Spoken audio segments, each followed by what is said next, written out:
Kemudian ada juga ba'diyah maghrib. Ini sunnah muakkadah. Sunnah ini gak pernah ditinggal oleh Nabi. Yang 2 rakaat. Hadis ini diriwayatkan oleh Imam Tirmizi di dalam sunannya, yang lahir tahun 209, wafat 279 Hijriah. Juga diriwayatkan oleh Ibnu Majah dalam sunan, yang lahir 209, wafat 273 Hijriah. Nabi katakan, man shalla ba'dal maghribi 6 raka'atin wa lam yatakallam fima bainahunna bisu udilna lahu bi'ibadati fintai asyrata sanatan. Siapa yang sholat sesudah sholat maghrib 6 rakaat, 6 rakaat, dan dia tidak berbicara dengan pembicaraan yang tidak baik di waktu tersebut, maka dihitung baginya pahala sama seperti ibadah selama 12 tahun. Memang yang muakkadah bukan yang 6 rakaat. Yang muakkadah yang ba'diyah. Ini nama solatnya namanya Sholatul Awwabin. Sholatul Awwabin itu 6 rakaat. 2. Rakaat pertama baca Ayyuhal Kafirun. Rakaat kedua baca Qul Huwallahu Ahad, surat Al-Ikhlas. Dapat pahala 12 tahun ibadah. Nah, yang ba'diyahnya maghrib muakkadah, tidak pernah ditinggal oleh Nabi. Ini fadilah amal para solihin mengerjakan itu. 6 rakaat Sholatul Awwabin. Al-Awwabin ini artinya orang-orang yang kembali kepada Allah, orang-orang yang bertobat kepada Allah. Maknanya at-taibun illallah atau ar-raji'un illallah atau an-naibu illallah. An-naibun illallah. Kalau tidak salah disebutkan juga di dalam surat Al-Isra ayat 25. Fa innahu kana lil awwabin ghafura. Sesungguhnya dia Allah kepada orang-orang awwabin. Nah, nama solatnya menggunakan lafaz itu. Sholatul al-awwabin. Allah sesungguhnya sangat memberikan maaf kepada orang-orang yang mau bertobat kepadanya. Jadi arti al-awwabin orang-orang yang bertobat. Kenapa solat ini dinamakan solat orang-orang yang bertobat? Orang-orang yang kembali kepada Allah. Al-Habib Abdullah Al-Haddad dalam kitab An-Nasaih Ad-Diniyah menyatakan di zaman Rasul kebanyakan profesi sahabat itu selain pedagang banyak yang berkebun. Nah, sehingga mereka itu berkebun menguras tenaga mereka ya sampai tiba waktu maghrib. Ya, waktu sholat datang ke masjid, habis sholat asar lanjut lagi ke kebun. Itu ada yang mulai dari pagi, ada yang mulai dari siang. Menguras tenaga.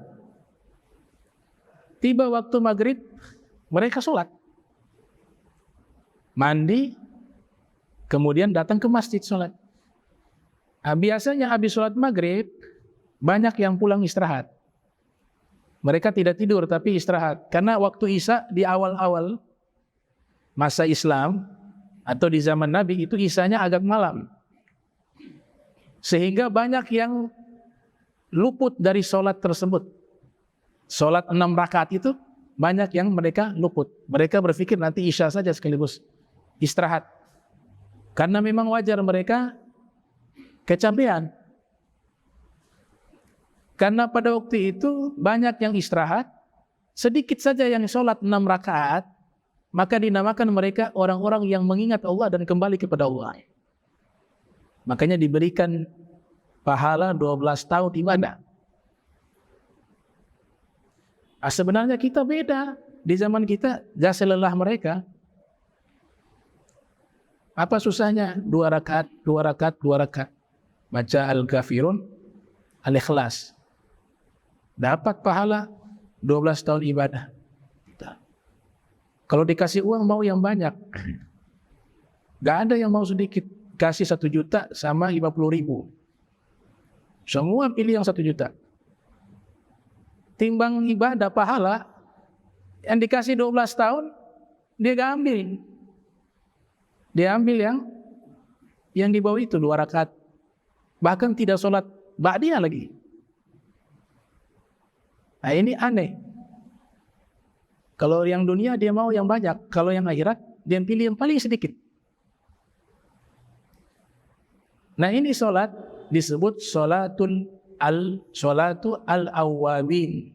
Sholat orang-orang yang kembali kepada Allah. Yang menarik ya, Hujjatul Islam Abu Hamid Al-Ghazali yang lahir 450 Hijriah, wafat 505 Hijriah. Beliau ketika menafsirkan firman Allah Ta'ala, tatajafa junubuhum 'anil madaji' yad'una rabbahum khaufan wa tama'a wa mimma razaqnahum yunfiqun. Lambung-lambung mereka jauh dari tempat tidur. Karena mereka yad'una rabbahum, sedang berdoa kepada pencipta mereka. Imam Ghazali menafsirkan di kitab Bidayatul Hidayah. Ayat ini ditafsirkan sebagai apa? Pelaksanaan sholat al-awwabin. Jadi kalau kita masuk ke dalam firman Allah, maknanya di sini dapat fadilah dari amal tersebut, termasuk orang yang lambungnya jauh dari tempat tidur, itu orang yang mampu melakukan sholat awwabin ba'dal maghrib qabla isya. Ini korelasi dengan sejarah tadi. Kenapa di situ dipakai firman tempat tidur? Ya karena di zaman itu mereka waktu itu berguling, istirahat. Makanya Allah katakan tatajafa junubuhum 'anil madaji'. Orang yang lambung mereka jauh dari tempat tidur. Mereka sholat di situ, mereka ibadah di situ. Maka mereka adalah orang-orang yang diberikan pahala ibadah selama 12 tahun. Itu tafsiran Al-Imam Al-Ghazali. Waktu maghrib ini juga, tadi saya katakan sholat maghrib termasuk sholat yang waktunya pendek. Sama dengan sholat subuh. Kalau zuhur, asyar lumayan. Sholat zuhur, sholat asar, sholat isya, apalagi lumayan. Ada salah satu guru dari Ibnu Hajar Al-Haytami, mohon maaf, Ibnu Hajar Al-Asqalani, bernama Ibnu Mulaqin. Lahir tahun 723, wafat 804 Hijriah. Menulis satu kitab yang menjelaskan Sahih Al-Bukhari berjudul At-Tawdih, 36 jilid. Ya, termasuk kitab yang menjelaskan Sahih Bukhari cukup lengkap, itu kitab beliau Ibnu Mulaqin. Di bab yang membahas tentang waktu sholat maghrib, di situ beliau jabarkan pendapat para ulama terkait waktu sholat maghrib. Beliau uraikan pendapatnya Imam Syafi'i yang lahir tahun 150, wafat 204 Hijriah. Imam Syafi'i berpendapat bahwa sholat maghrib itu saking singkatnya, beliau sebutkan kita wudhu, tutup aurat pakai pakaian, kemudian mendengar azan dan qomat, setelah itu sholat 5 rakaat, maghrib 3 rakaat, ba'diyah 2 rakaat. Selesai itu sudah selesai waktu maghrib. Tapi pendapat ini tidak populer di mazhab Syafi'i ya, karena diseleksi lagi oleh Imam Nawawi, oleh Imam Rafi'i, oleh Ibnu Hajar Al-Haytami. Yang populer itu mega merah hilang. Dan itu pendapat yang kuat. Tapi ini mungkin beliau jelaskan ada pendapat, entah ini gaul godim atau gaul jadid, pendapat lama, pendapat baru. Karena Imam Syafi'i punya dua pendapat. Ada pendapat lama, ada pendapat baru.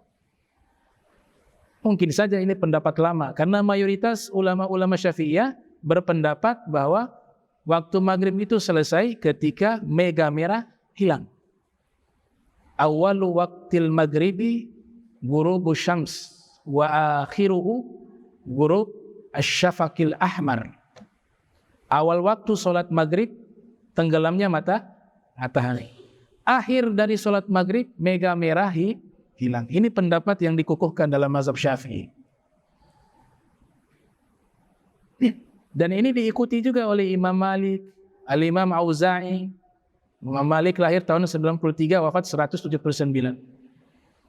Pendapat berikutnya Al-Imam Abu Hanifah yang lahir tahun 80, wafat 150 Hijriah. Al-Imam Ahmad bin Hanbal yang lahir 164, wafat 241 Hijriah. Al-Imam Sufyan Ats-Tsauri lahir 97 Hijriah, wafat 161 Hijriah. Dan juga Al-Imam Ishaq Rohuya. Kesemua ini berpendapat bahwa waktu maghrib itu sepakat tenggelamnya matahari. Tapi akhir daripada waktu sholat maghrib tenggelamnya mega merah. Itu mayoritas dari para ulama. Ada yang lebih, ya cuma pendapat ini gaulun dhaif, gak bisa dijadikan hukum. Salah satu tabi'in namanya Imam Tawus bin Kaisan al-Yamani, ya, beliau mengatakan sholat maghrib itu waktunya sampai fajar. Oh, ini bahaya. Tapi gak dipakai dalil, gak bisa jadi hujjah, karena kita ikut yang jumhur. Ada lebih parah lagi, ya, pendapat Imam atau Ibn Abi Robah, sampai dekat zuhur baru maghrib selesai waktunya. Nah, wallahu alam, itu penjabaran di kitab At-Tawdih, bisa dibaca di kitab 36 jilid kitab. Mana yang kuat? Ya waktu maghrib mega merah hilang, selesai.